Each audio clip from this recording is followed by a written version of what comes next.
Ini rumah kita. Ini rumah kita ialah hasil karya daripada Aina Nabila Ahmad yang mana menjadi satu tajuk pemilihan kami daripada QB Production untuk mementaskan skrip ini. Ini rumah kita yang menceritakan 4 orang sahabat yang mana mempunyai latar belakang yang berbeza, liku-liku, persahabatan, kasih sayang yang mana mereka sendiri mempunyai masalah mereka sendiri daripada antaranya ada yang dibuang keluarga, dibuang anak-anak, dipinggir oleh masyarakat. Ia menjadi satu cabaran kami di mana skrip ini mempunyai pelbagai dan mempunyai cukup lengkap daripada segi romantik, kasih sayang, persahabatan dan lain-lain lagi. Okey, skrip ini rumah kita bagi kami merupakan satu skrip yang mempunyai bunga atau dia punya maksud yang tersendiri. Latihan ini rumah kita kami lakukan pada hujung bulan 12 pada tahun lepas sehinggalah hujung bulan 2 tak silap saya pada tahun ini, yang mana yang terhenti seketika disebabkan COVID-19. Selepas itu kami diberi arahan oleh pensyarah atau penyelia untuk melakukan secara live, yang mana skrip perlu digubah dan diberi kepada pelakon, iaitu setiap pelakon adalah 10 minit yang mana mereka perlu bermonolog, manakala bahagian pengarah 10 minit. Okey, bahagian monolog untuk pelakon saya telah orang kata gubahlah skrip dan menjadi sebuah skrip mereka bermonolog. Manakala pada bahagian pengarahan itu saya mengambil pada babak 10 yang mana mengisahkan iaitu klimak untuk menaikkan skrip ini sebelum akhiran.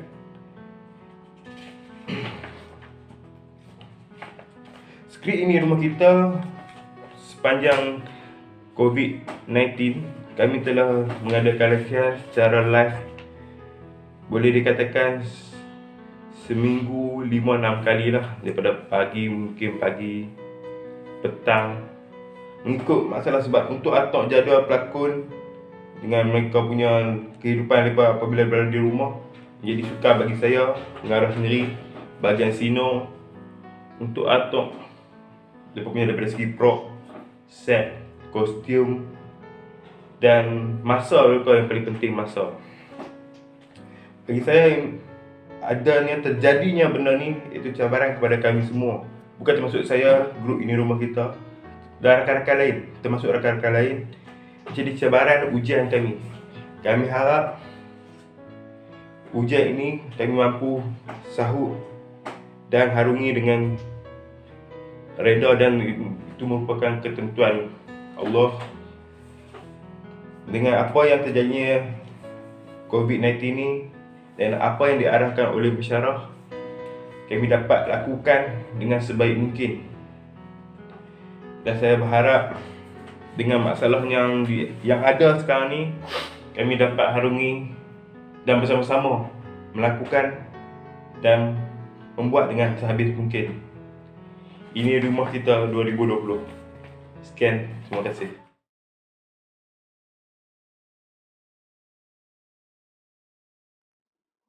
Tak payah risau dah. Dah nama aku kok naik. Nak buat gaduh lagi. Tak, Seman, tak. Kami takkan benarkan kau berpindah. Ni, tu. Siapa akan nak jaga kau dekat sana nanti? Siapa? Kita jumpa Cik Rus. Tak payah. Aku kata tak payah. Apa nak jadi sekalipun jadilah. Aku akan suruh Encik Idrus gantikan kau dengan orang lain. Tak apa dah Jamali. Asyik. Sudah.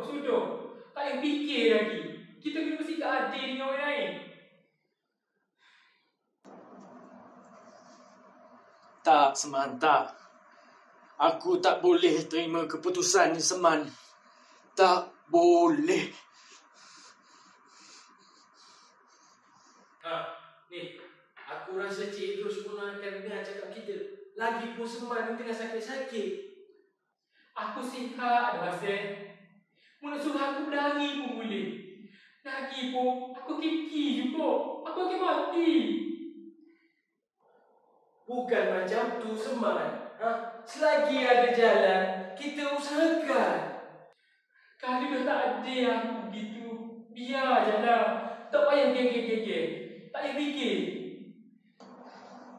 Hasan, mari ikut aku ke pejabat Encik Idus sekarang ni juga. Mari.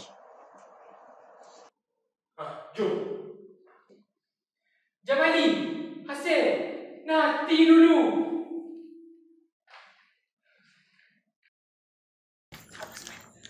Mana Abang Jamali, Abang Mail dengan Abang Hasan pergi tu? Ish, laju tu sampai tak tegur Mela ni. Ish. Ke pejabat cik dulu. Katanya Buat rayuan pasal pindah tu ke?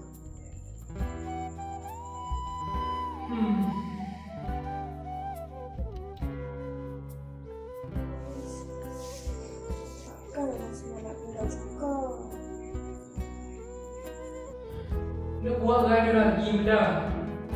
Dah tu putus saya. Habis aku terima.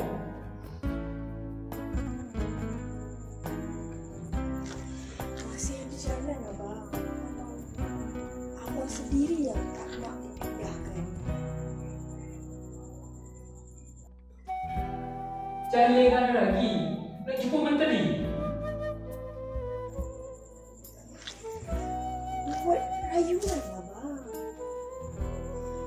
Lagipun kalau Abang pindah ke tempat baru tu, siapa yang nak jaga Abang kat sana? Macam kawan-kawan Abang jaga Abang kat sini? Tak apa dah benda. Nanti habis jumpa lah. Sai-sai baru sana tu.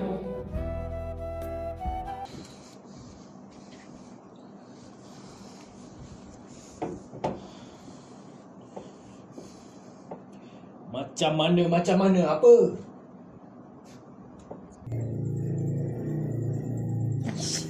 Boleh buat rayuan tak? Encik Idrus dah bagi kata putus. Seman mesti dipindahkan juga. Dah diundi. Walaupun kita buat rayuan? Ya. Walaupun kita buat rayuan.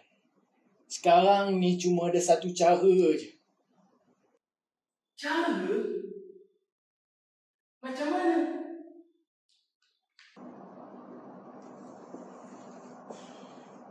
Encik Idrus tu memang cuba nak pisahkan kita semua.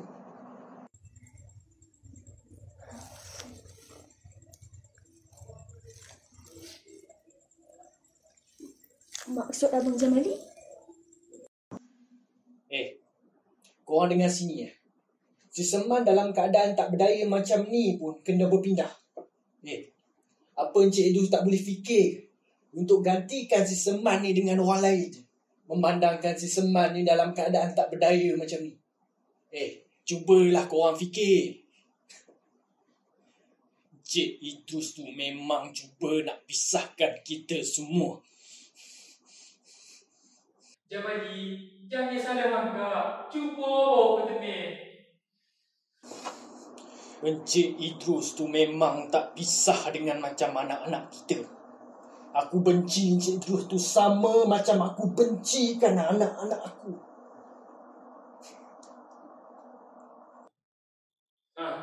Betul kata Jamali tu. Apa salahnya ditukarkan si Seman dengan orang lain?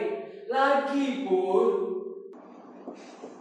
Encik Idrus tu memang cuba nak pisahkan kita semua dengan si Seman ni. betul tu. Perangai si Idrus tu tak ubah macam perangai anak-anak kita. Dah tak hiraukan apa yang kita mahu.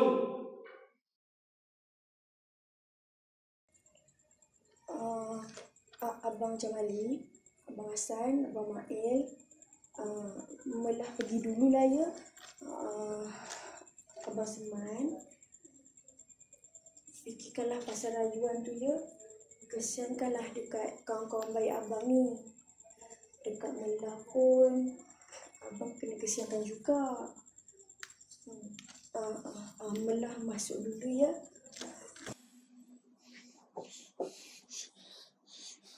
Encik Idrus tu memang dah tunjuk kasar dengan kita. Aku takkan benarkan si Seman ni keluar dari bilik ni.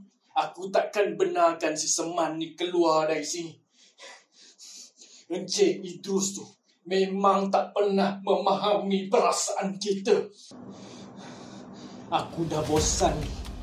Aku dah bosan dengan sikap orang yang tak pernah menilai erti kasih sayang. Orang yang tak pernah menghargai. Itu tu sama macam dengan anak-anak aku. Hasan. Ikut aku, Hasan. Ikut.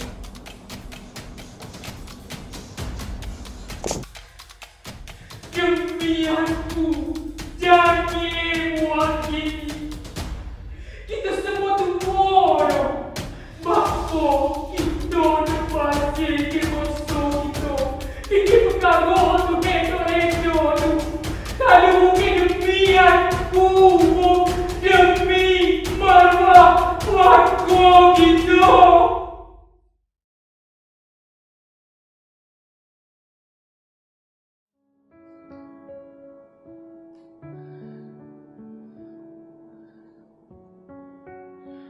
Terima kasih Jamali. Gapolah yang ada pada diri aku ni. Selain Gusti Rojo ni, dia juga sahabat-sahabat Ma'in, Hasan, Jamali. Dia juga belah. Betul lah. Orang pun Mak dengan ayah boleh besar ke 10 orang. Tapi sore anak belum tentu aku jaga mak dengan ayah.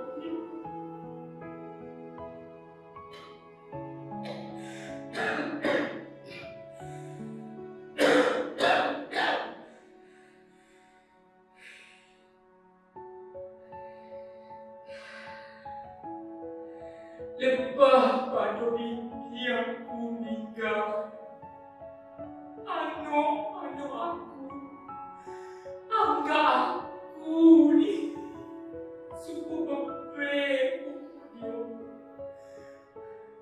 Masih tolong untuk jaga aku.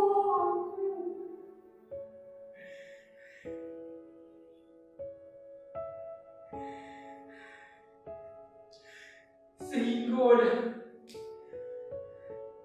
pada satu hari buat dia bijak, dia ambil keputusan untuk hantar aku sini. Aku tahu aku disakit, tapi buat lebih sakit lagi. Hati aku ni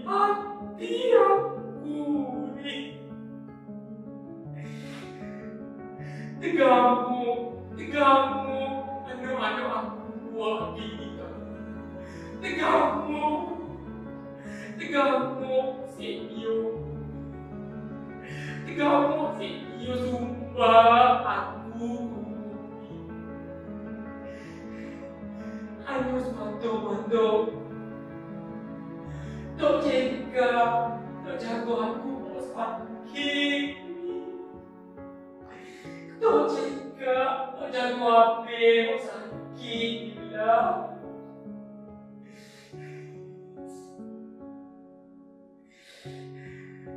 Aku tahu aku dijajah. Tak boleh gerak mana.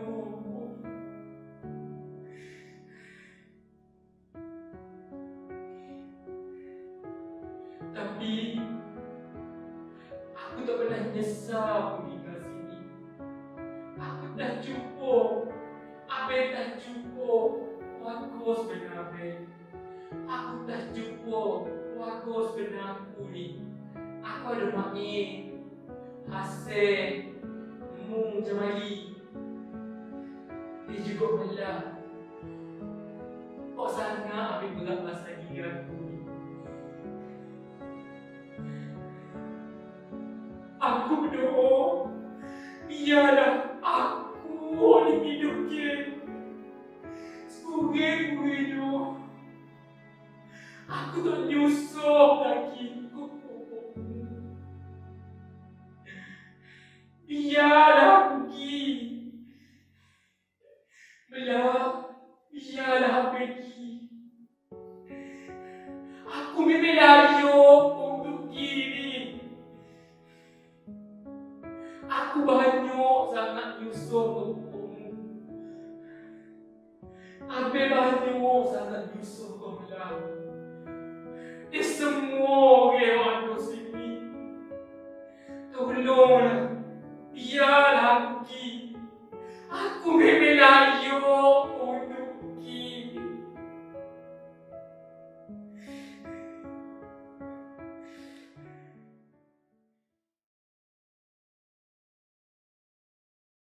Assalamualaikum abang-abang semua.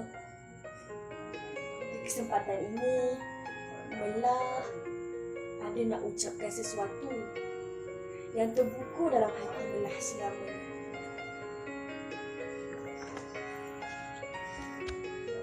Seperti yang Abang Semai, Abang Jamali, Abang Main dan Abang Hasan tahu, Mela dah lama berkhidmat dekat rumah ni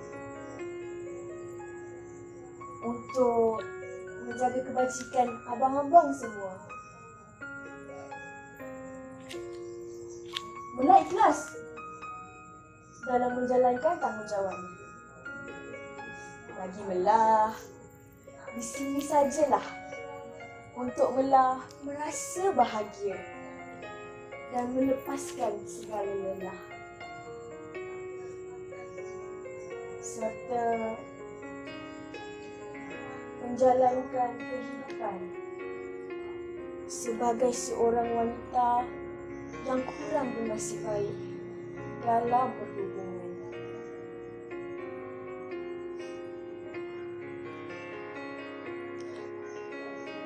Apabila Mela berjumpa dengan abang-abang semua, kita dapat membina satu ikatan kekeluargaan yang erat.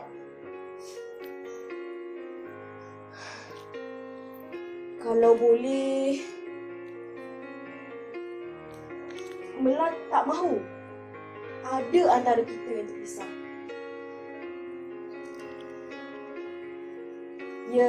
Ya memang akan ada yang terpisah. Tapi kita tak tahu siapa.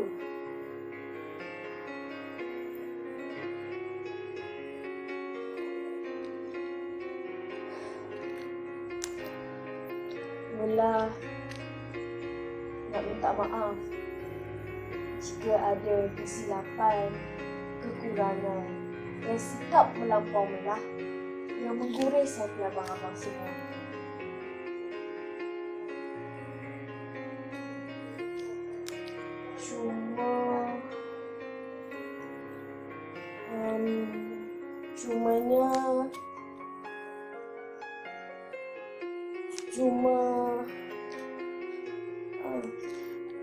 Mela dengan Wahid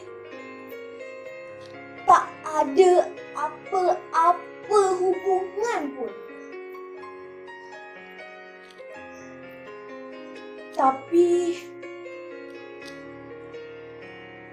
Abang Wahid pernah cakap dekat Mela,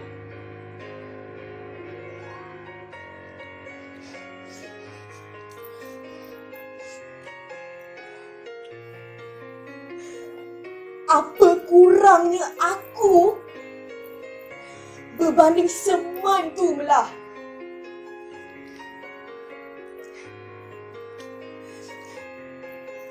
Kenapa semua orang nak lebihkan dia?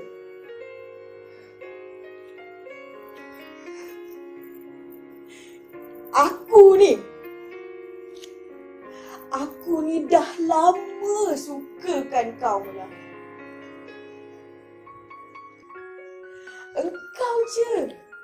Engkau je yang buta. Tak tahu menilai. Yang mana kaca, yang mana permata.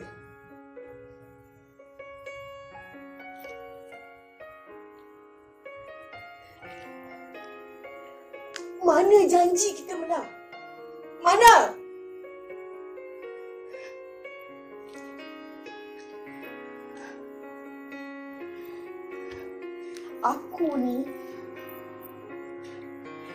Aku jadi panas baran ni sebab kau lah. Sebab kau.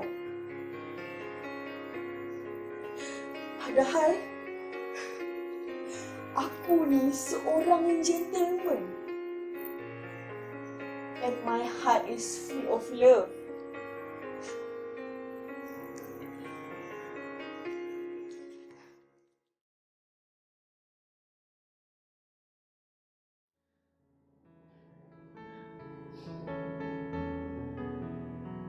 Tapi aku bangga dengan sahabat-sahabat aku.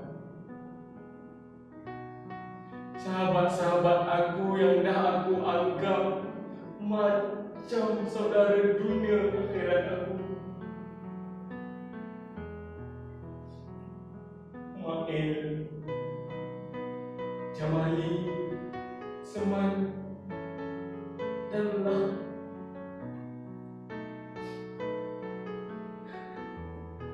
Yang dah aku anggap macam saudara aku di rumah ni. Di rumah kita ni. Dan kalau aku diundi untuk berpindah nanti, bukan berarti aku nak tinggalkan kamu semua. Seperti mana anak-anak aku tinggalkan aku. Mereka semua terlalu sibuk dengan perniagaan. Mereka sibuk mencari rezeki untuk anak dan isteri mereka. Sehingga mereka lupa rezeki yang berkat akan lebih bertambah jika mereka menjaga aku di usia separuh abad ini.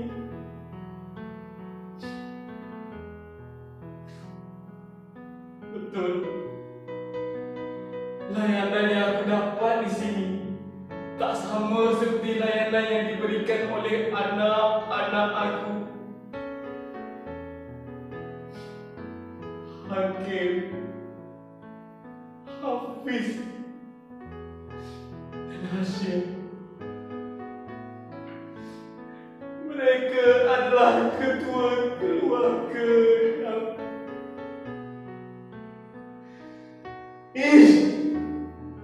ayah buat apa ni ayah? Tengok, habis masuk bunga awak ayah pecahkan. Ayah ni dah kenapa ayah?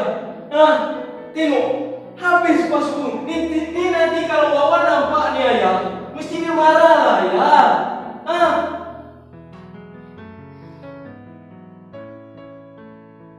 Ayah minta maaf Hakim. Ayah tak sengaja.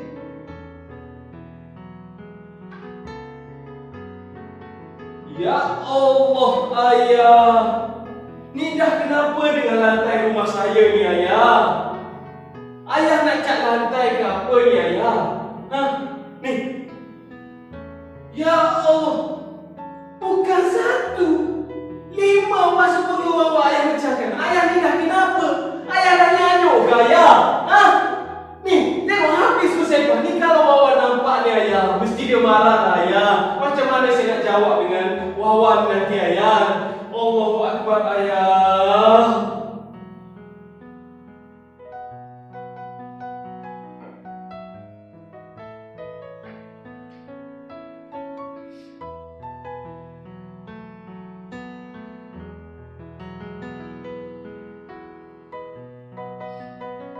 Ini masuk bunga kamu Hakim.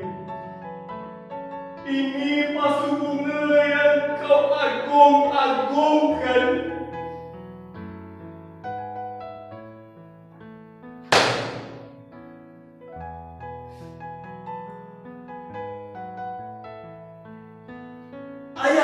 kenapa? Ayah dah nyanyuk Hah?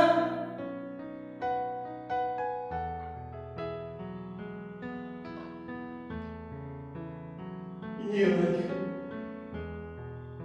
Memang ayah dah nyanyuk.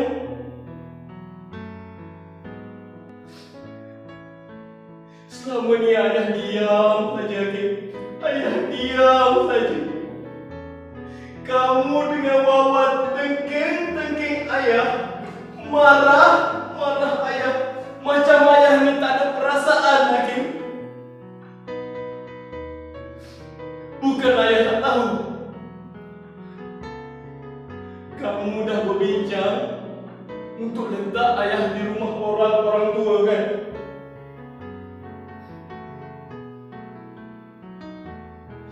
Selama ni ayah diam saja, Kim. Bila kamu buat macam ni,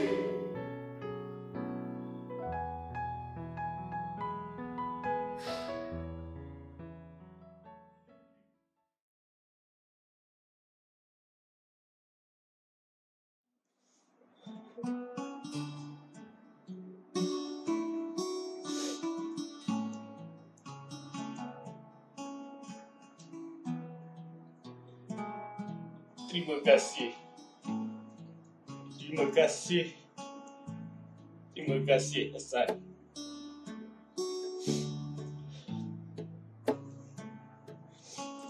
Bagi aku pula,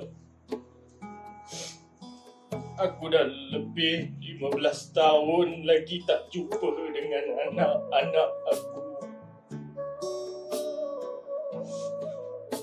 Anak aku yang perempuan, Siti. Selepas dia berkahwin dengan suami dia, hilang macam tu je. Tak ada khabar berita.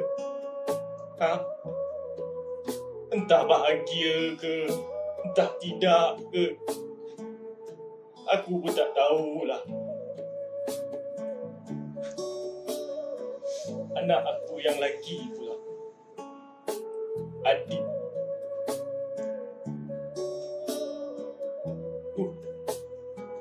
Jauh dekat overseas sana.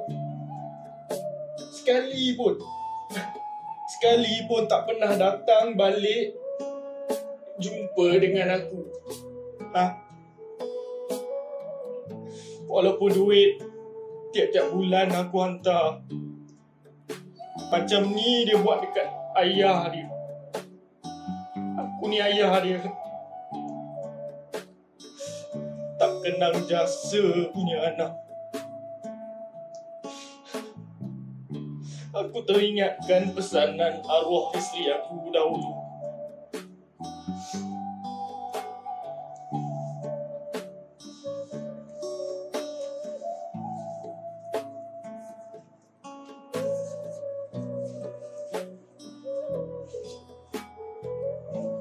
Abang.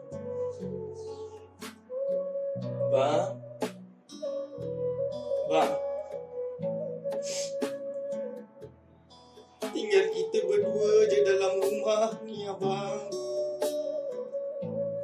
Anak-anak dah tinggalkan kita, abang.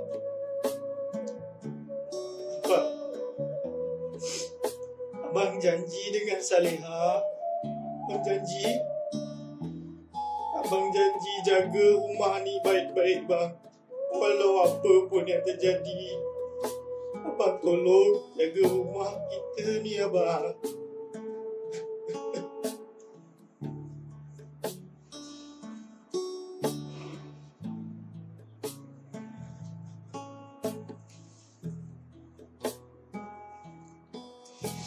Allahu Akbar. Aku terlalu rindukan arwah isteri aku.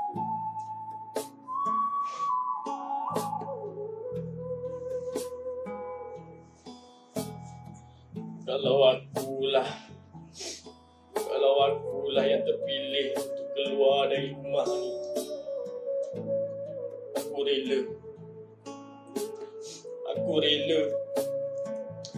Walaupun dalam hati kecil aku ni, aku tak sanggup berpisah dengan korang semua. Hasan, Mak El, Seman, aku dah tahu bagaimana sakitnya berpisah. Aku dah tahu bagaimana peritnya berpisah dengan orang-orang yang kita sayang. Aku dah tahu bagaimana peritnya berpisah dengan orang-orang yang selama ni susah senang dengan kita. Aku dah tahu bagaimana perit.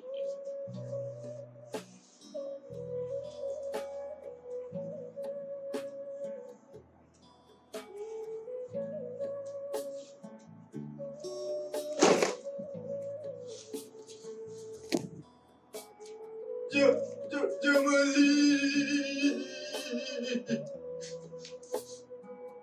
Ya Allah. Ya Allah. La. Allah. La. Bangunlah. Kita dah janji nak selesaikan misi ni sama-sama lah. Sebab kau rindukan isteri kau dan juga anak sulung kau kan? Lan, bangun Lan.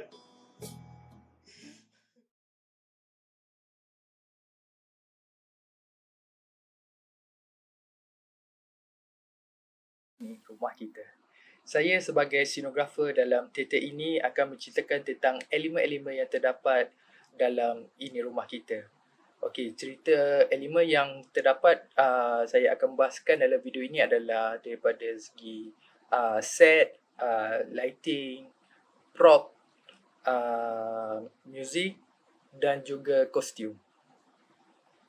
Okey, sketch ini menunjukkan lakaran pertama saya yang menunjukkan 3 acting area iaitu di bilik, di taman dan juga di pejabat Encik Idrus. Yang di taman tu berlaku ada 2 iaitu tempat berhimpun dan juga dijadikan taman. Okey, yang kedua ni adalah lakaran yang selepas saya berjumpa dengan supervisor, terdapat 4 acting area iaitu yang pertama di bilik, di ruang rehat, di pejabat dan juga di taman. Okey, terdapat 4 buah katil yang disediakan untuk 4 karakter iaitu Seman, Hasan, Jamali dan Ma'in. Okey, terdapat juga 2 almari di situ disediakan untuk meletakkan bahan prop untuk babak 1. Okey, ini adalah ruang rehat. Okey, ruang rehat ni saya letakkan TV dan juga almari untuk menunjukkan itu ruang rehat. Okey, semasa berlakunya scene di tempat ini akan ada 3 biji kursi dan 1 kursi roda diletakkan untuk pelakon duduk dalam lakaran yang saya zoom iaitu lakaran di taman. Di taman ni terdapat 3 biji kerusi, 1 meja dan 1 tiang untuk letakkan burung. Okey, ini adalah lakaran selepas kami mendapat tugasan untuk membuat teater secara rakaman. Okey, ruang ni adalah ruang sebenarnya, ruang ni adalah ruang di ruang rehat yang sepatutnya yang teater itu. So kami kecilkan dan minimalismkan supaya senang untuk pelakon play dan juga tidak susah untuk pelakon untuk mencari set semasa diorang di rumah. Okey, komponen kedua adalah daripada kostum. Okey, yang pertama adalah kostum Seman. Seman kalau kita lihat adalah seorang yang romantis dan juga jaga keterampilan. Seman akan berpakaian kemeja berkotak dan berseluar selet hitam. Okey, yang kedua adalah Jamali. Jamali merupakan bekasan askar iaitu orang yang berjawat awam. So dia akan berpakaian kemas seperti orang pejabat dan apabila dia tidak berpakaian kemas atau di bilik, dia akan memakai pakaian selesanya iaitu baju pagoda dan juga kain sarung. Yang ketiga adalah Hasan. Hassan ni dia seperti orang yang kuat mengarah, seperti orang kata Perdana Menteri atau sebagainya. So dia akan berpakaian bersongkok dan juga bertongkat. Okey, Melah pula.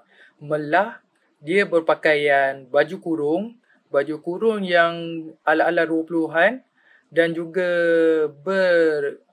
bertudung bawal, dan juga apabila dia bertugas dia akan memakai pakaian cleaner.